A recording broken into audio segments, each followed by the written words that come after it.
At a moderate level, there should be little or no problems for the organization, but it should be managed properly.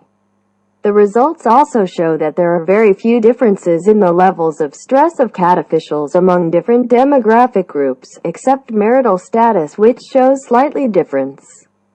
This might be because in 2004 the government launched a reduction in workforce reform which impacted the majority of CAT officials equally. This could be the reason that stress of CAT officials mostly shows very little difference. By the way, married people might have someone to look after, so they worried their family more than single and divorced and separated. However, this might because the instrument of this study lead to the potential bias because some questions might not cause stress to the officials and the positive stress are not included in the questionnaires. Without Rightsizing of Prasongchanya 1999, Siriprapawan 1999, and Pootongkes 1994, who stated that difference between gender, age, education, marital status, position, and tenure had no impact on levels of stress at work. However, the result was not in line with the studies of Udomkij 1996, cited in Onkampa 2003, who explained that differences between gender and marital status did impact levels of stress of computer officers at work. Work stress from Public Sector Rightsizing. The results indicate that the moderately correlated work stresses that impact changes in stress levels for CAT officials are the reduction of the numbers. CAT officials.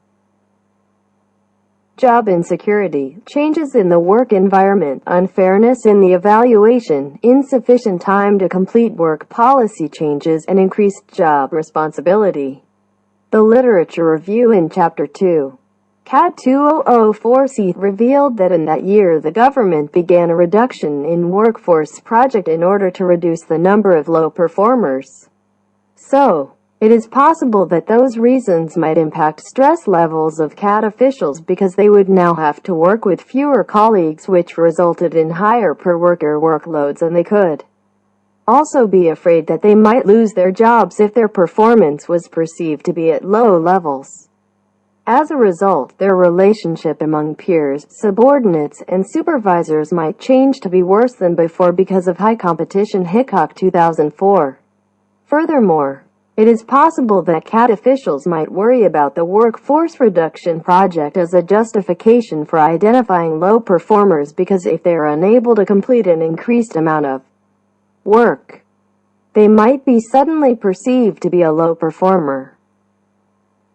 In addition, CAT officials had concerns resulting from changing of top management policies regarding the increased use of information technology. The result of this study also identified factors as low correlated work stresses which impacted change of stress levels for CAT officials as increased workloads, less time with the family, possible reduction of welfare benefits, complicated work tasks, being unable to adapt to work using information technology, and the mismatch of ability and job. The CAT officials had to do more jobs with increasing responsibilities in a limited time after Public Sector Rightsizing. So, they had no sufficient time to complete their work. Therefore, it is possible that the CAT officials might worry about working with higher amounts of work due to having fewer colleagues following Public Sector Rightsizing. As a result, they might have to work more and have less time with their families. Some of them worried about wealth.